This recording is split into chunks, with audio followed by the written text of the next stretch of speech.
A super quarta terminou com movimentos opostos da política monetária nos Estados Unidos e no Brasil. Por aqui, o Copom, de forma unânime, aumentou a Selic. Já o Federal Reserve reduziu os juros pela primeira vez em 4 anos. Reportagem de Gabriela Prado. O corte nos juros norte-americanos evitou um movimento maior de saída de dólares do Brasil. O que acontece em mercados emergentes sempre que economias sólidas, como a dos Estados Unidos, estão com juros altos. Com isso, a moeda americana caiu meio ponto percentual e fechou o dia cotada a R$ 5,46. Indicadores de crescimento econômico sólido, a baixa taxa de desemprego e a inflação se aproximando da meta de 2% ao ano formaram um cenário que levou o Federal Reserve a reduzir os juros em meio ponto percentual para a faixa entre 4,75% e 5% ao ano, em linha com as expectativas da maioria do mercado. É o primeiro corte desde março de 2020, o que sinaliza uma confiança maior de que o chamado pouso suave, que é quando a inflação pode ser controlada sem recessão, esteja se aproximando. Mesmo assim, o Fed se mantém cauteloso quanto a novos cortes. We will continue to make our decisions meeting by meeting. We know that reducing policy restraint too quickly could hinder progress on inflation. At the same time, reducing restraint too slowly could unduly weaken economic activity and employment. Na contramão dos Estados Unidos, a super quarta terminou aqui no Brasil com a decisão de elevar a taxa básica de juros para 10,75%, o que já era esperado pelo mercado. Esse aumento de 0,25 ponto percentual é o primeiro desde agosto de 2022. A decisão foi unânime entre os 9 diretores do Comitê de Política Monetária. Entre os motivos, o Copom afirma que a economia está crescendo acima da capacidade produtiva, o que pesou na balança de riscos e aumentou as chances de um processo inflacionário. O comitê ainda faz um alerta sobre as contas públicas e diz que uma política fiscal crível e comprometida com a sustentabilidade da dívida contribui para a ancoragem das expectativas de inflação e para a redução dos prêmios de risco dos ativos financeiros, consequentemente impactando a política monetária. A Selic seguia estável há 3 reuniões depois de um ciclo de queda que vinha desde o ano passado.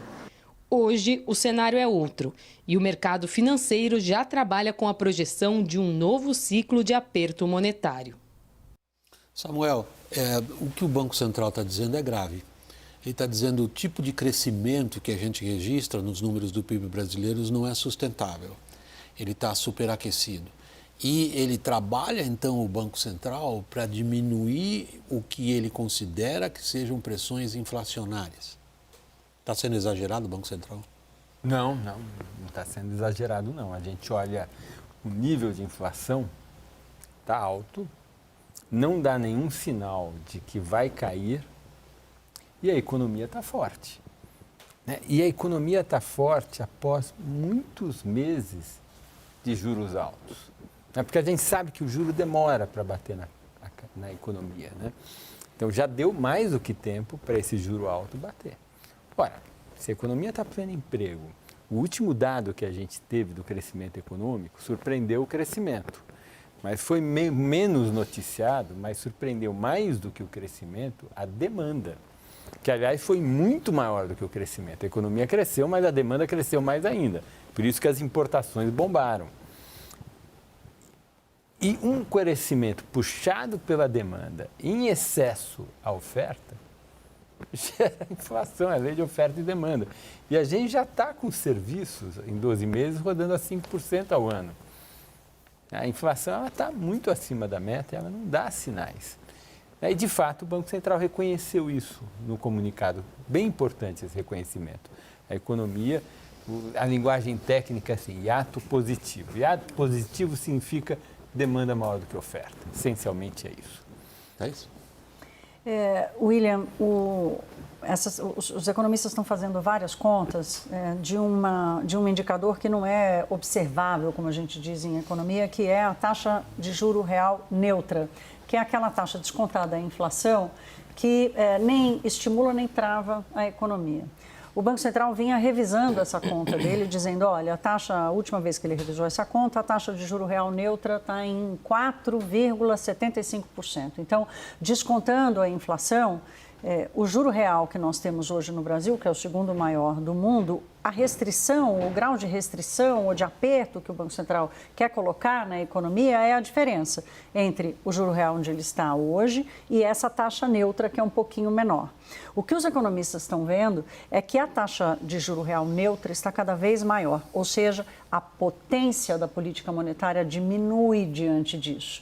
E esse juro neutro está maior porque a economia cresce muito mais pela demanda do que pela oferta. É um crescimento desequilibrado, portanto, para a política monetária de juros do Banco Central ser eficiente, conseguir segurar o processo inflacionário, a taxa de juros tem que ser maior. O Banco Central constata o chamado hiato positivo, ou seja, a economia está trabalhando acima da sua capacidade e não vai demorar, e ele promete, e ele faz essa revisão com pouco tempo, vai alcançar o número que os economistas hoje já têm sobre o juro real neutro, ou seja, aquela taxa em que o Banco Central olha, abaixo dela ele vai promover um afrouxamento da política monetária, ela está muito mais alta do que foi no passado. Daniel, Brasília, como reagiu? Olha, William, eu vou pegar aqui ser um pouco chato aqui nessa linha de raciocínio e vou colocar alguns argumentos que eu ouço aqui, mas que me sensibilizam um pouco. E aí, quem sabe, vocês possam, inclusive, me esclarecer. Não há dúvidas sobre o expansionismo fiscal que a gente está vivendo. E não há dúvidas que a inflação está rodando acima da meta. Meta, não com tolerância. E a gente bate muito na descredibilização das finanças públicas, da política fiscal, está tudo certo. Até aí, tudo bem. Agora, a gente tem uma dívida bruta porque o nosso déficit nominal está em 10% do PIB. O déficit primário é menos de 1%. Então, quer dizer, 9% do déficit nominal vem essencialmente da carga de juros sobre a dívida, né? A gente está gastando muito com o serviço da dívida e é isso que está fazendo a dívida bruta aumentar. E o Banco Central hoje, no comunicado, coloca ali que para o horizonte relevante da política monetária até março de 2026, ou seja, em Banco Centralês assim, o que eu estou olhando para valer, né? A inflação projetada é menos de 4%. Então, quer dizer, se a gente está trabalhando com uma inflação de menos de 4%, com o juro real já muito alto, com a política monetária restritiva do jeito que está, será que a taxa de sacrifício que está se impondo à economia não está descalibrada, não é muito alta, porque vem aí um ciclo de aumento de juros, não é só esse aumento, né? Então, a minha pergunta no fundo é essa, será que a taxa de sacrifício não está muito alta? Então vamos lá, tem um monte de coisa que ele falou aqui, várias coisas misturadas, mas super legal. Vamos começar pelo final. A taxa de sacrifício está zero, porque o que é a taxa de sacrifício? A taxa de sacrifício é o custo de atividade econômica, o custo de desemprego para a inflação baixar. Ora, nós falamos, a gente está além do pleno emprego, então tem zero sacrifício. Na verdade, tem que colocar mais juro, porque o juro que a gente colocou até agora, dadas as circunstâncias, não está fazendo serviço. Eu acho que ele se refere à taxa de sacrifício quando ele fala do serviço da dívida. Então, vamos tratar desse tema agora. Tem dois elementos importantes aí. Primeiro, essa conta é um pouco exagerada. Por quê? Porque ele falou o juro nominal e está tudo certo. Mas do ponto de vista do custo, a gente tem que lembrar que uma parte do juro nominal é só para compensar a desvalorização do ativo pela própria correção monetária da dívida pública. Então, a gente tem que olhar juros reais, né? A dívida pública líquida é alguma coisa como 60% do PIB, a gente está com inflação de 4%, 6 vezes 4, 24, né? Então, 2,4% do PIB dos 9% é correção monetária da dívida. Então, não é um gasto do governo de fato, tá? Então é um pouco menor. Essa é a primeira observação. Então, o custo é bem menor do que a gente acha. Agora, tem uma segunda, ainda assim é um custo alto. Tem uma segunda observação, que é o seguinte: o gasto de juros, ele não é alguma coisa que a política econômica controla. Não dá para alterar o gasto de juros. O gasto de juros é o que é. Se eu por outro lado, o superávit fiscal, o primário, o que é o primário? É salário, é benefício previdenciário, é investimento, são gastos que o Congresso Nacional, a política atua. E como você bem falou na sua primeira fala, quando a gente controla esses, os juros vêm atrás. Agora, se sem controlar a parte primária, que é aquela parte que a política tem acesso, eu quiser artificialmente cortar os juros, eu vou produzir uma aceleração inflacionária. A aceleração inflacionária gera uma coisa que nós brasileiros estamos cansados de conhecer, chama inércia inflacionária. Uma vez que a inflação vai crescendo, quanto mais ela cresce, mais difícil é desfazer. Por isso que os economistas são tão conservadores, ficam loucos da vida. Porque a gente sabe que depois que a inflação adquire uma vida própria, aí sim, aquele custo de sacrifício que eu falei é alto. Você tem que colocar a taxa de desemprego lá em cima para trazer a inflação. Deixa eu ver se você convenceu o Daniel. Daniel, basicamente, o Samuel destruiu o seu argumento. Como todos aqui temos uma conversa altamente civilizada em cima de o que cada um considera que tem de informação para trazer um argumento, basicamente está dizendo, não está caro não. O problema não é o serviço da dívida, o problema é que ele não consegue controlar os fatores que levam ao aumento dos juros. E baixá-los na marra seria ainda pior. Como é que foi a reação em Brasília do teu lado? O que você averigou? Você tem alguma coisa chata também? Não, William, para mim, mesmo os silêncios, eles são gritantes, né? O Palácio do Planalto muito quieto. Eu falei com 2 ministros que disseram que palacianos, né? Que nem sequer xingaram nada. Não queriam falar e não tinham informação, não falaram com ninguém, meio que desconversaram, e eu interpretei como algo na mesma linha do que o Haddad falou também. Porque na fala do Haddad após a reunião, era numa linha de vou esperar o Copom, para ver o que eu acho. Né? Vai esperar o comunicado. Isso, perdão, sim. Semana que vem. A semana que vem. Então também o próprio ministro da Fazenda não quis falar, o PT reagindo. Então, assim, a política, de certa maneira, eu creio que eles já esperavam, né, os governistas, e já esperavam um dado como esse, mas eu continuo sempre batendo na tecla, William, que eu sempre coloco.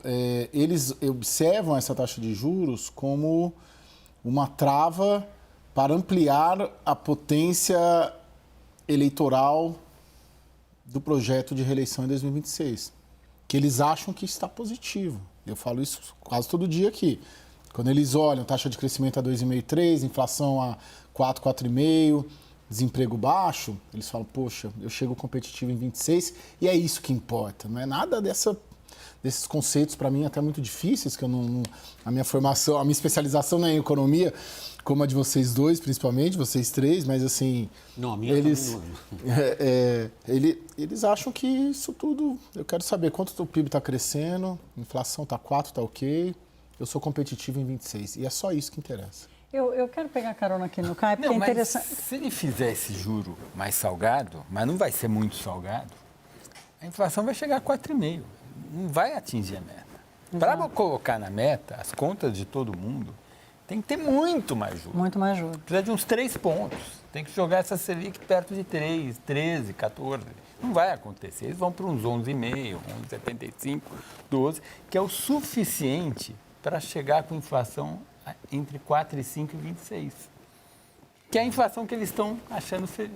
Vamos lembrar aqui, no ano passado, antes do governo finalmente estabelecer qual era a meta de inflação, né, até junho de 2023, o presidente Lula dava declarações de que ele não queria que o Brasil tivesse uma meta de inflação de 3%. Por que não podia ser 4%? Lembra disso? Por que não pode ser 4,5%? Hoje, quando a gente escuta o discurso do governo, a inflação efetiva, e não a que eles concordaram em botar no papelinho lá, que é 3%, essa de 4%, 4,5%, tá ok, precisa mexer. No governo Dilma, que eles diziam o tempo todo, não, nós cumprimos a meta, era sempre no teto da meta. Então, não é uma surpresa esse comportamento, eu quero só lembrar essa declaração do Lula, essa insistência do Lula de não querer de jeito nenhum uma meta de inflação de 3%, primeiro por achar que o trabalho ficaria todo para o Banco Central. Ou, se o trabalho não tivesse que ser todo do Banco Central, se o governo tivesse que trabalhar cortando gasto, aí ele não queria. Porque para o país, para o Brasil ter de verdade uma inflação de 3%, que seria absolutamente possível, saudável, geraria um ambiente muito melhor para o crescimento, custa mais caro para a política fiscal. O Daniel está me pedindo a palavra. Só vejo um ponto aqui do lado político de Brasília que é preciso a gente contemplar, que é o seguinte: a dificuldade para o governo, principalmente para o Palácio do Planalto e para Lula diretamente, de manter um discurso de enfrentamento ao Banco Central. Porque ele já indicou o novo presidente, esse novo presidente vai passar com tranquilidade ali no Senado, pode demorar um pouquinho, mas vai passar. E a partir de 2025 vai ser ele com uma diretoria majoritariamente, integralmente, na verdade, formada neste governo já, no governo Lula. É claro que Galípolo, depois daquele racha ali, que acho que foi no Copom de maio, em que houve a divisão ali dos diretores bolsonaristas, diretores lulistas, Galípolo se alinhou. Então, o Banco Central está votando de forma unânime, não tem como isentá-lo, né, politicamente de uma decisão, do ponto de vista do governo. Agora, para fora, ainda é o Banco Central do Roberto Campos Neto. Para fora, resumindo muito. Em dezembro, janeiro, isso muda. Agora, a esperança, aí eu não sei se tem base na realidade, mas a grande esperança do governo é que seja um ciclo de alta da Selic, até de certa forma intenso ali, coisa de 2 pontos, mas que seja curto, que termine em dezembro. Porque aí em janeiro você tem como vender para fora o discurso que o novo Banco Central de Galípolo e de diretoria indicada pelo governo do PT está segurando e baixando as taxas de juros. Samuel, essa expressão ela vai tomar um bom espaço na discussão sobre economia. Hiato positivo. Está aí uma para a gente ficar brigando em cima dela, porque para o senso comum é muito difícil, é contraintuitivo aceitar a seguinte afirmação: se o emprego está em alta, se a renda se expressa em demanda e consumo, como assim vocês querem dizer para mim que a economia vai mal? E esse é exatamente o argumento político do governo.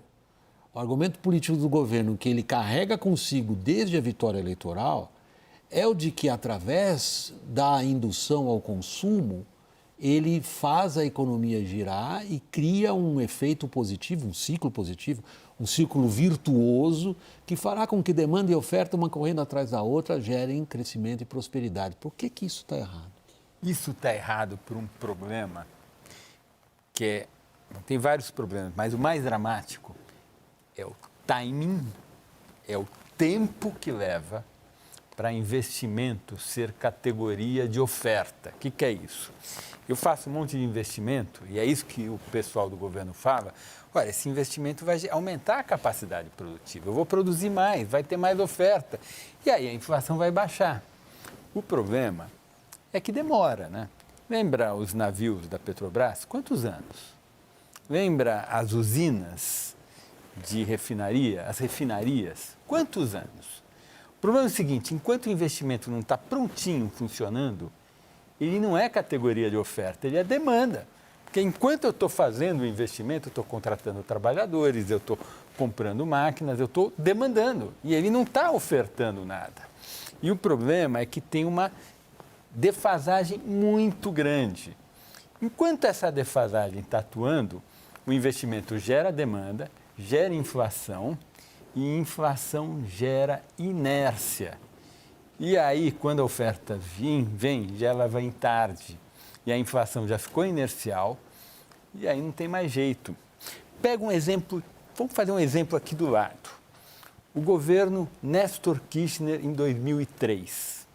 Ele assumiu em 2003 com inflação baixinha, com uma situação fiscal boa, tudo arrumadinho na Argentina. Tinha passado por uma crise imensa, mas estava perfeito para crescer, tanto é que cresceu mais. Cresceu bastante naquele período. Mas eles exageraram, eles obrigaram a economia argentina a andar muitos anos além dos meios dela. A inflação que era 4... Hiato positivo. Hiato positivo. E aí saiu de 5. Quando a Cristina passou o bastão para o Macri, o que era 5 virou 30. 35. Não aparecia 35 porque a Cristina foi lá e interveio no IBGE deles. Então aparecia o número de 15, mas todo mundo sabia que era 35. Então, esse é um problema. Iatão positivo gera inflação inercial e você não combate isso com mais oferta. Tá? O Brasil, a gente desde os anos 50 vem com essa história. Essa história nunca funcionou. Tentamos no segundo PND do Geisel, tentamos no plano de metas do JK. Lembra a inflação que ele deixou? A oferta veio, fizeram uma indústria automobil, fizeram um monte de coisa. No entanto, veio uma inflação brutal que o Jânio Quadros não conseguiu resolver, que acabou desaguando no golpe militar de 64. A gente se lembra dessa história. Não, senão eu não quero monopolizar a conversa. Mas vamos fazer o papel do advogado do diabo. Novamente, e aproveitar você aqui, Samuel. O custo de capital no Brasil já é altíssimo, por uma série de motivos. Inclusive, não ligados diretamente a questões de crédito de juros, mas ligados à insegurança jurídica, ligados à questão regulatória, ligados à questão de contrato de trabalho, o que você quiser. Torna o custo de capital no Brasil alto no final das contas. Essa taxa de juros piora essa situação. Como sair desse círculo? A gente tem que saber por que os juros são altos no Brasil. E juros altos no Brasil tem dois componentes. Um é Selic, que é aquele juro básico. Tá? A Selic no Brasil é muito alta porque a taxa de poupança no Brasil é muito baixa. Eu fiz umas contas um tempo atrás. O nosso gasto previdenciário, dado a nossa estrutura etária, é 7 pontos percentuais do PIB a mais do que a média do mundo. Tá? Ou seja, pega lá 140 países, gasto previdenciário de cada país, estrutura etária de cada país, faz uma continha simples. Nós gastamos 7 pontos percentuais do PIB a mais com previdência do que a norma mundial. Você faz uma relação disso com taxa de poupança, esse 7% a mais de gasto previdenciário significa 5 pontos percentuais do PIB a menos de taxa de poupança. Ora, qual é a relação que tem 5 pontos percentuais do PIB a menos de taxa de poupança na taxa básica de juros? É imensa. Então, um dos elementos é que a nossa sociedade escolheu um sistema previdenciário e um sistema de seguridade pública em geral, Portanto, expansão de gasto público. que gera uma taxa de poupança muito baixa e, consequentemente, gera uma taxa de juros muito alta. Esse é o primeiro componente. O segundo componente é o spread bancário, que aí é outro capítulo, um monte de temas que a gente pode tratar.